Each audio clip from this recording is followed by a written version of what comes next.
Bonjour à tous, on se retrouve pour les pronostics du quintet de ce dimanche. Nous serons le 10 avril et on prendra la direction de Longchamp pour un quintet en Réunion 1, course 3. C'est le prix de Chevilly, handicap première épreuve de petite classe 2 pour des chevaux âgés de 4 ans et plus. Il y aura 1400 mètres à parcourir et ils seront 16 au départ de ce handicap. Donc je vous rappelle le parcours de Longchamp d'ailleurs, donc c'est la réouverture ce dimanche dans un terrain qui sera probablement souple, voire très souple, même si la piste va rester neuve, donc il ne faudra pas trop non plus se focaliser sur l'état de la piste. Donc le parcours du toboggan de Longchamp, donc on prend la descente et l'arrivée de jugé au deuxième poteau, il y a plus de 700 mètres de ligne droite, donc on a un petit peu le temps de revenir, même si des fois ça peut être tactique et c'est pas forcément trop évident de revenir sur ce type de tracé. Je vais tout de suite et rapidement vous donner mes 8 préférés. J'ai retenu en tête l'As True Romance, le pensionnaire de Francis-Henri Graffin, la montre de Christophe Soumillon. Il a tiré le 4 derrière les stades de départ. Il retrouve tout simplement le parcours de ses deux derniers succès, dont un donc dans un handicap. Il était en 40,5 de valeur. Cette fois-ci, il est en 42 de valeur.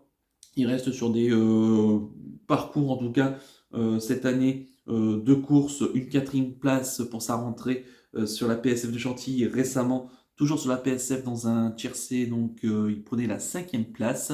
Il va retrouver le gazon, une piste qu'il apprécie beaucoup, il a un bon numéro de corde. Bref, je pense qu'il a toutes les conditions ici pour renouer avec la victoire. En deuxième position, j'ai mis le 12 et s'est transformé. Pensionnaire de Michael Delzang, la monte de Gérald de Mossé, il a tiré le 2 derrière les stades de départ. Lui, il reste sur sa victoire dans un quintet le 19 mars du côté de Saint-Cloud. C'était dans le prix Teddy, où il devançait des chevaux intéressants. On pense à Milfield, qui va lui courir la deuxième épreuve de son handicap.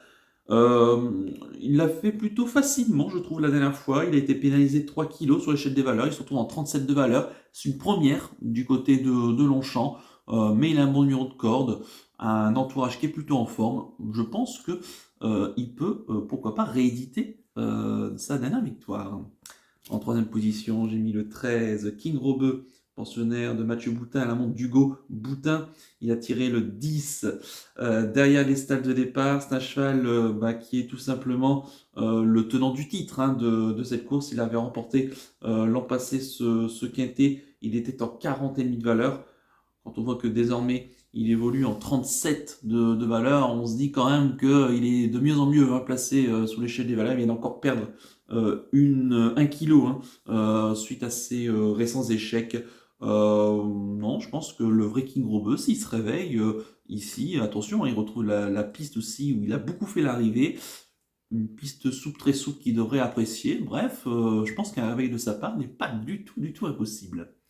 En quatrième position, j'ai mis le 9. Il s'agit de Brouillard, le pensionnaire de Fabrice Vermeulen, la montre de Marie Velon. Il a tiré le 13 à la stade de départ. On se souvient qu'il avait remporté un quintet sur ce tracé-là. L'an passé, il était en 35,5 de valeur. Désormais, il évolue en 38 de valeur. Il n'avait pas si mal couru que cela pour sa dernière course pour sa course de rentrée du côté de Marseille, Vivo. C'était le 7 mars dernier, c'est sa fameuse deuxième course après une rentrée. Alors attention, le vrai Brouillard ici aurait vraiment une belle carte à jouer à ce niveau-là.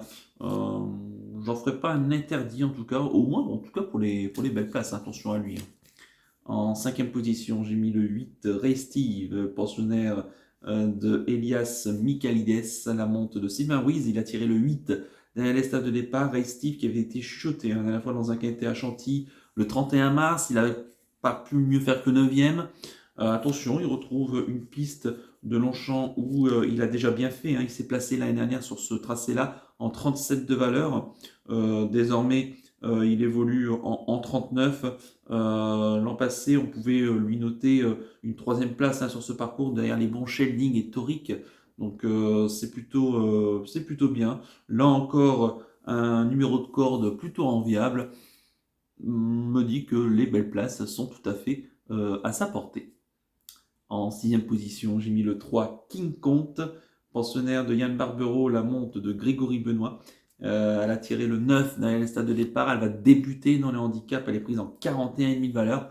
Ça me semble correct et justifié. La dernière fois, elle faisait bon troisième en devançant True Romance. Mon favori, c'était pour sa course de rentrée pour King Kong. Donc, elle semble avoir un peu de qualité ici, associée à un entourage habile. Maintenant, il faudra voir avec l'échevaudage comment ça va se comporter. Maintenant, elle me semble perfectible. Ici, il serait intéressant de l'avoir jugée en pareille société. Donc, je l'inclus, pas forcément pour la victoire, mais au moins pour les places. En septième position, j'ai mis le 5, French Comte, pensionnaire d'Erika Mader, la monte de Delphine Santiago. Il a tiré le 6 derrière les stades de départ. C'est un cheval qui va faire sa rentrée. On l'a pas revu depuis sa cinquième place dans une course à condition. C'était sur la PSF de Deauville le 17 novembre dernier. Donc il fait quand même une grosse rentrée le cheval. Maintenant, il retrouve les handicaps ici avec, je crois, 1,5 kg de moins. Il a déjà couru sur ce tracé-là. Il avait pris la 6e place dans un quintet. C'était au mois de septembre en bon terrain, en se comportant vraiment bien ce jour-là. Un cheval qui nous vient d'Allemagne ici. Et bon, il est en quarantaine de valeur. Sa valeur s'améliore. Maintenant, c'est vrai qu'il fait sa rentrée. Je le retiens désormais. L'année dernière, j'avais regardé, il avait bien couru pour sa rentrée à Düsseldorf en terminant deuxième. Je me dis que c'est un cheval qui semble bien courir sur sa fraîcheur.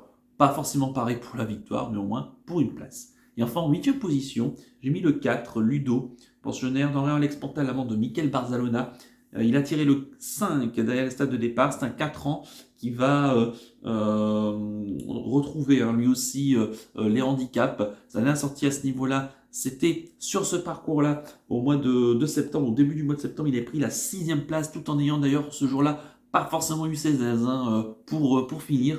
Il retrouve 1,5 kg de moins donc, par rapport à cette sortie-là. Il se retrouve en 41,5 de valeur. Là encore, à l'image de French Comte, contrairement à lui, Ludo a déjà couru pour sa rentrée. C'était donc à Fontainebleau en s'y classant 6e d'une course à condition. Il revient donc dans le handicap. Là encore, pas forcément pour la victoire, mais au moins pour une place. Quant à mon regret, ça sera le 16, Passalito. L'autre atout d'Henri Alex Pantal, la monte de Maxime Guillon. Il a tiré le 3 derrière les stades de départ. Il reste sur une victoire dans une deuxième épreuve de handicap à Saint-Cloud le 19 mars dernier. Il a pris 2,5 kg sur l'échelle des valeurs. Il doit désormais évoluer dans les gros handicaps. Maintenant, il aura pour lui Maxime Guillon, un bon numéro derrière les stalles, un terrain souple, très souple, qu'il devrait apprécier. Maintenant, dans les gros handicaps, c'est pas c'est pas le même type de course, donc on court un peu plus différemment. Je trouve qu'en 36,5 maintenant ça va se compliquer, mais voilà, les places sont quand même assez ouvertes et pour tout cela, mettez-le quand même dans un champ réduit. Je répète mon pronostic en chiffres: l'As, le 12, le 13, le 9, le 8, le 3, le 5 et le 4, avec le 16 en regret. Mon coup de cœur pour ce quintet, ça sera l'As, True Romance, que j'aime beaucoup. Je pense qu'il trouve des conditions idéales ici pour s'imposer pour ce retour dans les gros handicaps et sur ce tracé-là avec un bon numéro de corde. Attention donc. Et quant à mon conseil de jeu, je pense qu'on peut partir en champ complet gagnant placé, base de l'As, True Romance, en mettant le reste de la sélection, y incluant le cheval regret. Je pense que voilà, True Romance est quand même une vraie base dans ce quintet. Voilà donc pour le conseil de jeu. On va terminer comme d'habitude par le penalty du jour. On va revenir sur le penalty de ce vendredi. Donc du côté de Vincennes, je vous proposais Igen Lou dans la première course. Malheureusement, le cheval est parti au galop, comme je l'avais dit d'ailleurs dans ma vidéo. C'est un peu la crainte qu'on pouvait avoir. Malheureusement, il est parti sur la mauvaise jambe, mais c'est un cheval qu'on reprendra parce que il a beaucoup de qualité.